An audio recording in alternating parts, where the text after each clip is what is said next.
Hola colegas, bueno, sesión número 14 me parece. Les traigo el tema de sesión, sí, 14. Les traigo el tema de los restos de Mariano Matamoros, un caso muy específico sobre el dictamen que llevó a cabo el INAH en el marco del Bicentenario de la Independencia. Eh, bueno, este artículo de Secretaría de Cultura, ¿no? ¿Qué dice la bioarqueología sobre los héroes de la independencia? Tema de conferencia en el Colegio Nacional. Esta conferencia la dio Arturo Talavera, jefe de la Dirección de Antropología Física del Instituto. Aquí Arturo Talavera González. La ponencia se impartió el 26 de septiembre de 2024. Por ahí tengo el enlace en YouTube porque se impartió también en línea. Se las voy a subir al Classroom por si la quieren checar. Es más larga, es muy larga, es como de hora y media. Aquí básicamente les resumo lo que comentó Arturo Talavera. Bueno, esto ya lo vimos, ya lo revisamos en noviembre de 2012. El INAH y el y el Instituto de Estudios Históricos de las Revoluciones de México, el INERM, publicaron en conjunto los restos de los héroes en el Monumento de la Independencia. Les he comentado, son 2 tomos, coordinados por Carmen Saucedo. Están en la biblioteca de la escuela, por ahí. Les puedo escanear algunos apartados y se los subo después al Classroom por si les interesa leer más de este texto. Los resultados del estudio teológico realizando en las reliquias de los próceres que descansan en la columna en el marco del Bicentenario de la Independencia. El primer tomo es el estudio histórico, que es el que nos interesa un poquito más aquí en la asignatura. Pero el segundo tomo es el estudio antropológico, el de antropología física, que bueno, también es muy relevante para los antropólogos físicos y pues para el colega arqueólogo, ¿no? En 2010, los restos de los 13 héroes y una heroína fueron exhumados y trasladados al Laboratorio de Restauración del Museo Nacional de Historia, ahí en el castillo, ¿no? Ahí durante 3 meses el equipo de antropología física, conformado por Antonio Pompa y Padilla, Jorge Arturo Talavera y Nancy Gelovén Alfaro, hizo un análisis descriptivo detallado de partes anatómicas, número de individuos, características tafonómicas y evidencias de enfermedades, fracturas, marcas ocupacionales, entre otros aspectos. El objetivo del estudio fue realizar un inventario y contrastar los resultados con los datos históricos dentro de un amplio estudio bioarqueológico. El 26 de septiembre, bueno, se dio esta conferencia que les voy a subir, y la ponencia se llamó Mito y Realidad de los Héroes de la Independencia, que nos dice la bioarqueología, ¿no? Se la subo ahí en el Classroom. Talavera González reitera que todos los correspondientes a los héroes, a excepción de Mariano Matamoros, cuyo supuesto esqueleto resultó ser femenino. Dijo Arturo, por un momento se pensó que en realidad pudo ser una mujer que se disfrazaba de hombre para tener acceso a la educación, pero localizamos su fe de bautismo y en ella se refiere a Mariano Matamoros como individuo masculino. En este caso el interrogante es ¿qué pasó con los restos del héroe? Es muy interesante porque los restos de Mariano Matamoros, que estaban originalmente en Catedral Metropolitana, que posteriormente se trasladan a la Columna de la Independencia, resultaron ser de un individuo mujer, ¿no? Ahí surgieron 2 teorías: si Mariano Matamoros en realidad fue una mujer, o si los restos que se le adjudicaron a Mariano Matamoros no correspondían al personaje histórico Mariano Matamoros. Arturo Talavera, por su parte, se decanta por la versión que indica que los restos de Mariano Matamoros originales se perdieron y se le sustituyó con los restos de una mujer que, bueno, no corresponde con el personaje histórico Mariano Matamoros. Otra polémica es la de Vicente Guerrero. La historia narra que por órdenes de Anastasio Bustamante, un consejo de guerra lo condenó a muerte y lo fusilaron en Oaxaca el 14 de febrero de 1831.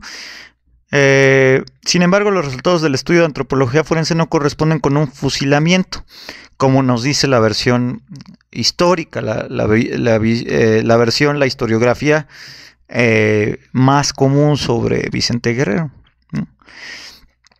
Arturo Talavera está convencido de que los restos sí son de Guerrero y un indicio definitivo es la lesión de su brazo derecho que le impedía extenderlo, debido a una herida mal curada en el campo de batalla, la cual le partió el codo en dos.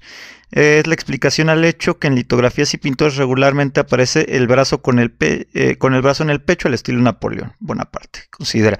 Entonces aquí también surge otra teoría interesante sobre Vicente Guerrero. La teoría es que no fue fusilado como se indicó anteriormente.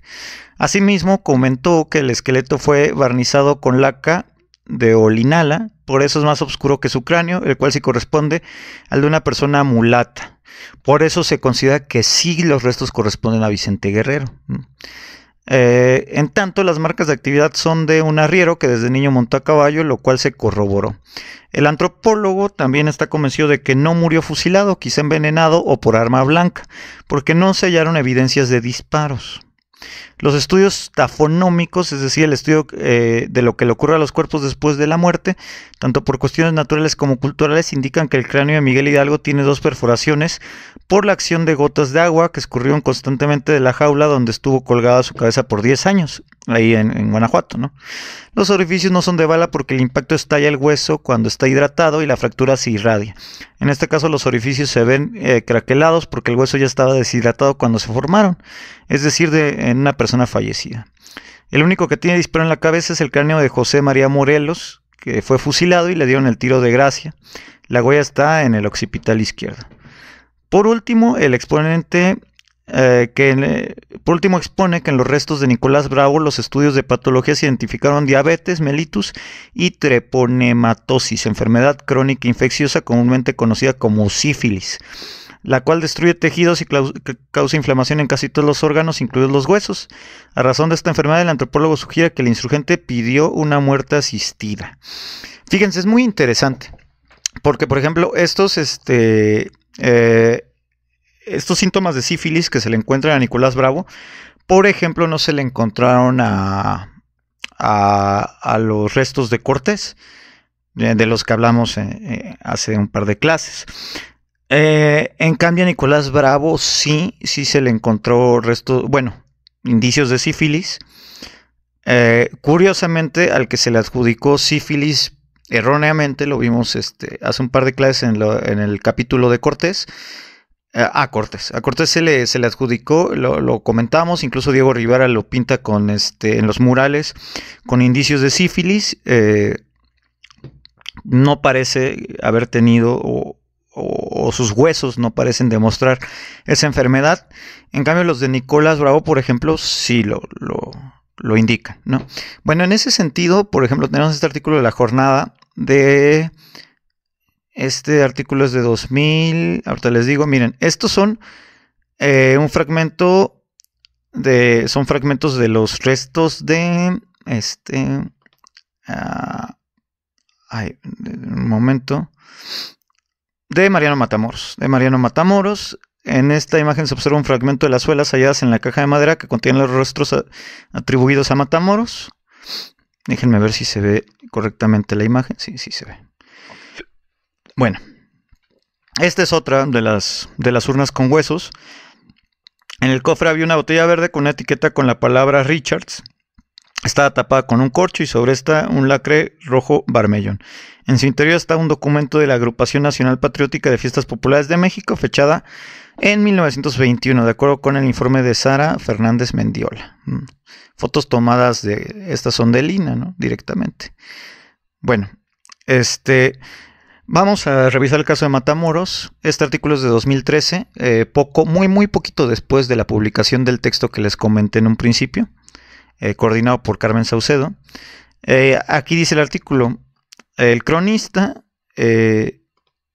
e historiador Carlos María de Bustamante describe al insurgente Matamoros como hombre delgado, de pequeña estatura, color blanco amarillento, ligeramente picado de viruelas, pelo y barba rubios, ojos azules, inclinada la cabeza sobre el hombro izquierdo, con su voz gruesa y hueca, tenía muy arraigado el vicio de fumar. Esto es importante porque, nos vamos a dar cuenta que estas descripciones no corresponden con los restos que están en la columna de la Independencia. En 2010, cuando se abrió la urna que presuntamente resguardaba los restos del héroe patrio, quien murió a los 44 años, los investigadores descubrieron los huesos de una mujer de alrededor de unos 51 centímetros de estatura, de acuerdo con el amplio estudio de Lina. Realizó las osamentas exhumadas de la cripta del Ángel, de la columna de la Independencia, con motivos del bicentenario. Por ejemplo, esta es una de las dibujo de Mariano Matamoros, que obviamente pues no corresponde, ¿no? Con los huesos, la descripción física de Matamoros con los huesos que están ahí en la columna.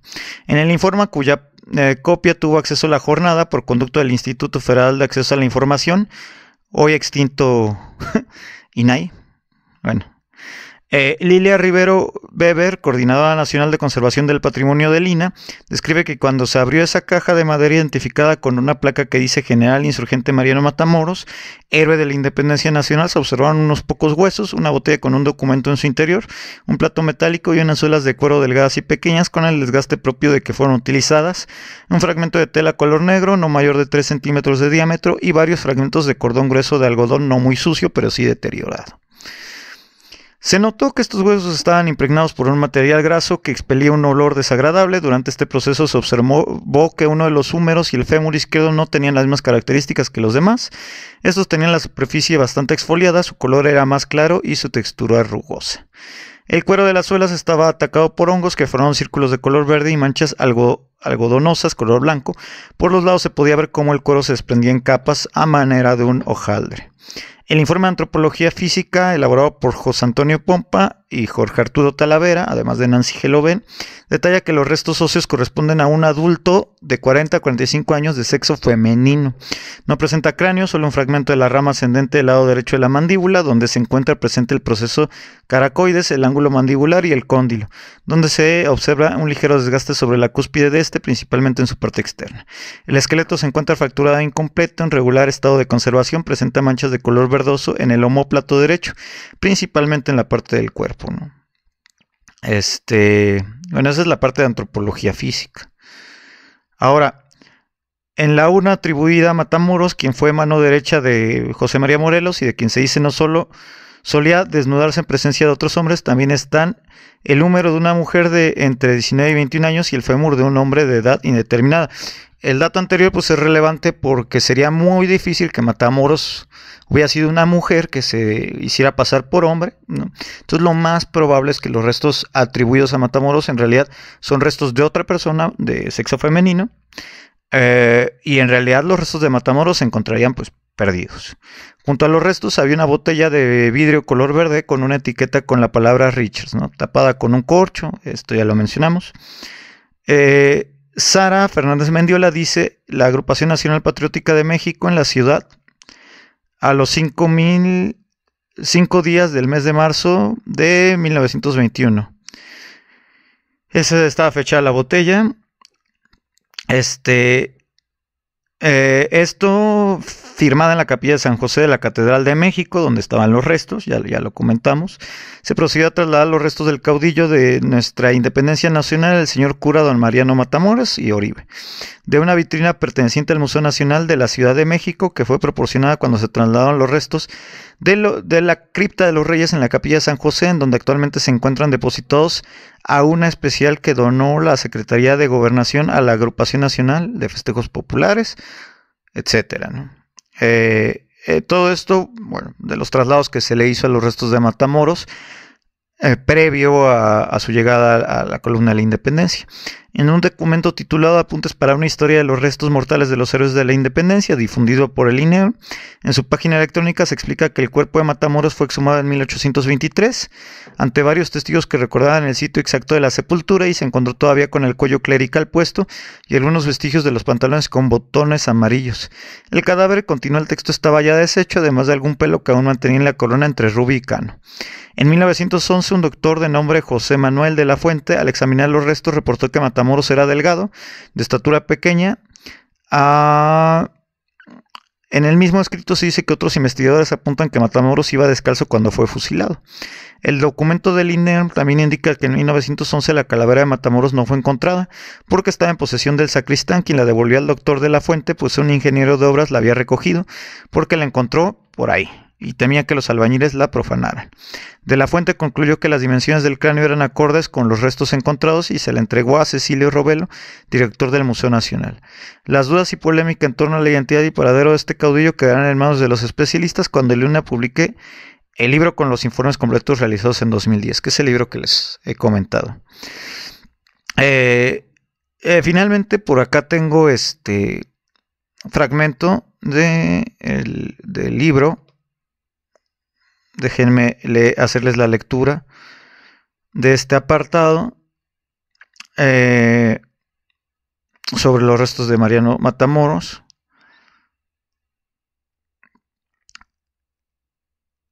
En un momento, estoy abriendo el documento. Dice...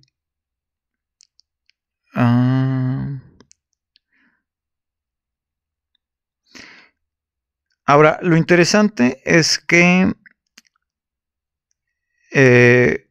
bueno, se traslada a la columna de la Independencia ya durante la presidencia de Elías Calles, de Plutarco Elías Calles. Lo que dice Arturo Talavera es que lo más probable, pues, es que se encuentren perdidos los restos de Mariano Matamoros, ¿no? Esta es como la conclusión que saca Arturo Talavera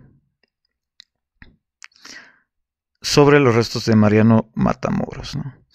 Ahora, otro caso que aquí nos compete y que es interesante es el caso de Morelos. Morelos, sus restos se encontraron perdidos un tiempo y ahora vamos a revisar sobre ellos, ¿no? En un momento.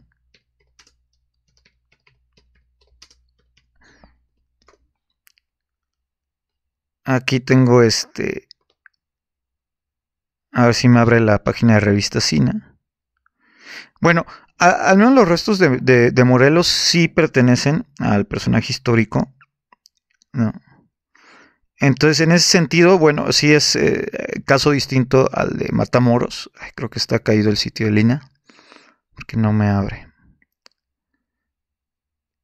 Sí, no me abre el sitio de Lina. En fin, este documento de Revista Sina, por ahí lo tengo, se los voy a intentar subir. Ahí lo he de tener descargado. Nada más que ahorita no me lo abre en el sitio. Bueno, en fin. Total, sobre los restos de Morelos, pues lo que podemos decir es que, bueno, Morelos, la osamenta fue recuperada en 1823 de los restos de Morelos, sin que hubieran dudas sobre su autenticidad. En ese sentido, en 1850 fue necesario hacer una nueva urna en la que fueron colocados todos los huesos de Morelos. En 1893 bajaron a la cripta del altar de los Reyes en la catedral. En su crónica se describe cómo se fueron sacando los cráneos de la urna para que González Obregón y Venegas tomaran las medidas de las circunferencias de la protuberancia occipital en la parte media de la frente. Luego de medirlos de Hidalgo, Allende, Aldama y Jiménez con sus letras iniciales claramente marcadas, sacaron el que se suponía pertenecía a Morelos. La duda se debía a que apenas se distinguía una letra que unos interpretaban como una M, sin embargo, y parecía más atinado, se trataba de una letra M minúscula, manuscrita. Es decir, perteneciente a Morelos, como lo señaló el mismo González Obregón en 1895. Precisamente en ese año, cuando los cráneos fueron examinados en el ayuntamiento de las autoridades municipales por el doctor Antonio Salinas y Carbo y Leopoldo Batres, se dijo en el cráneo de Morelos, y cuya identificación ha sido más difícil, pues sobre él se había borrado un letrero en que solo era legible una S de forma inglés. En los periódicos especuló si se trataba del cráneo de Mina o de Morelos, ¿no?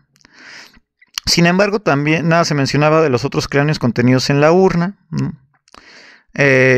No se descartaba el cráneo,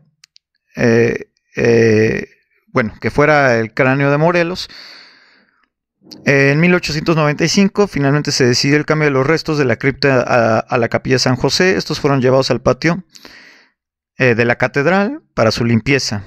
Fíjense aquí, ahí las osamentas fueron colocadas en una vitrina a manera de osario de 3 niveles.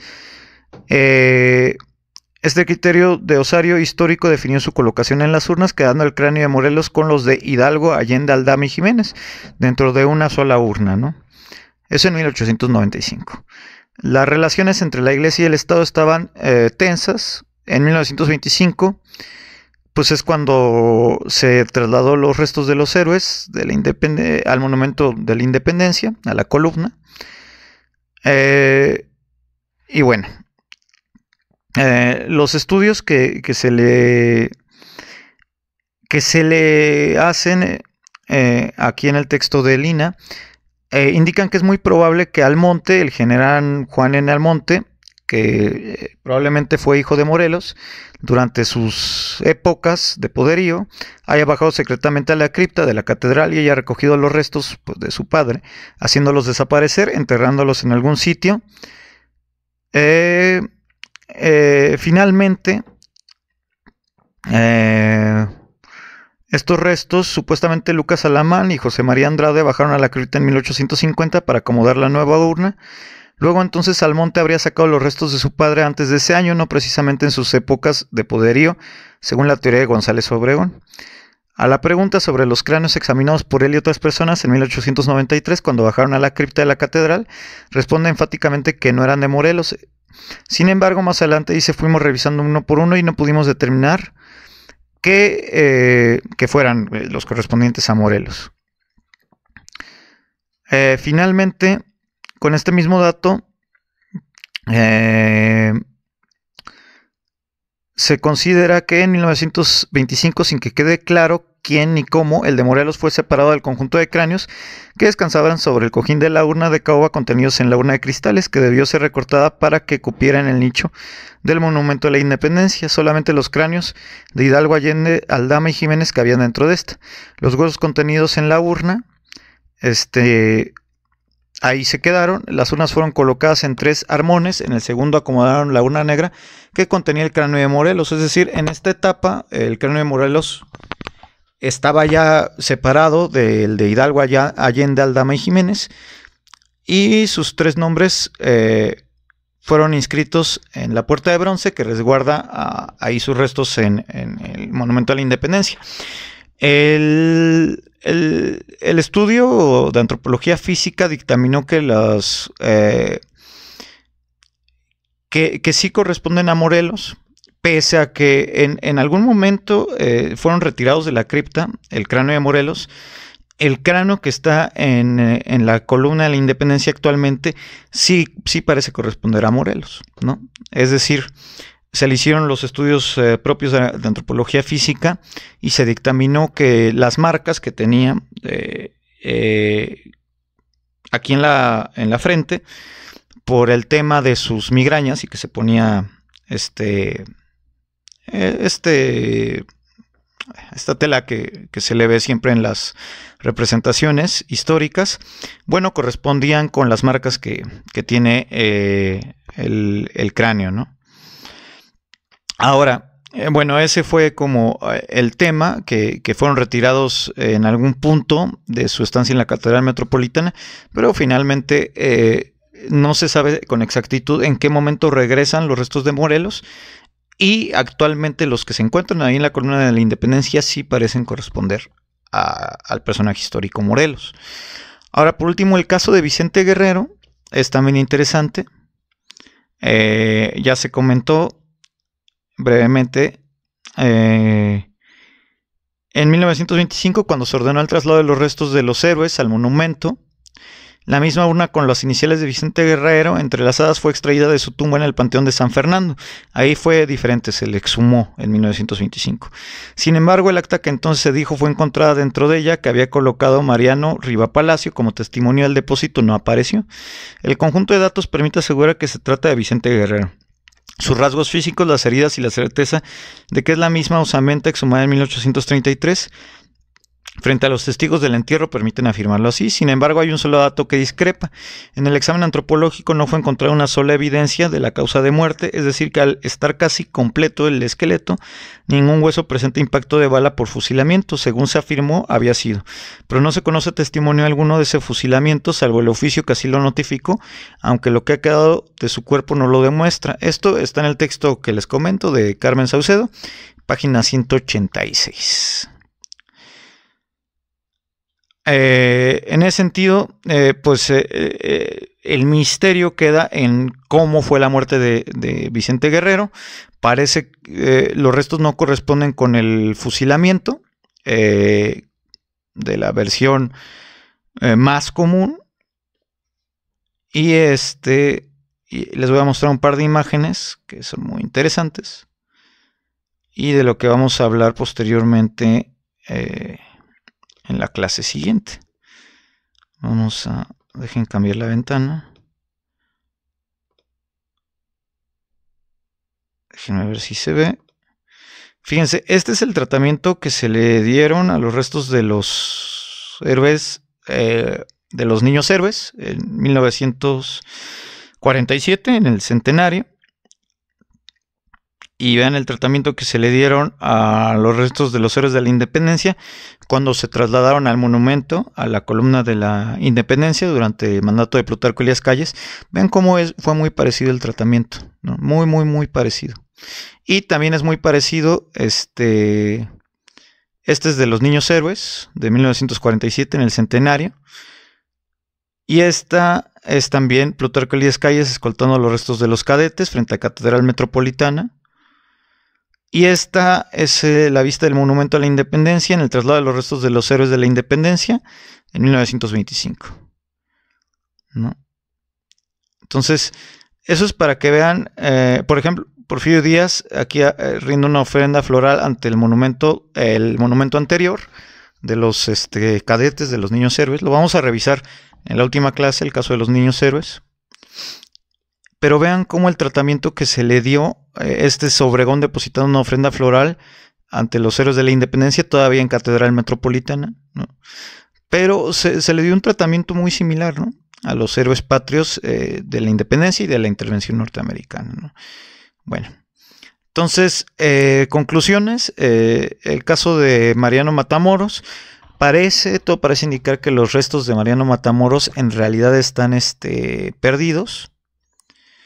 Los restos de los héroes de la independencia, al menos de Vicente Guerrero y de Morelos, sí corresponden con el personaje histórico.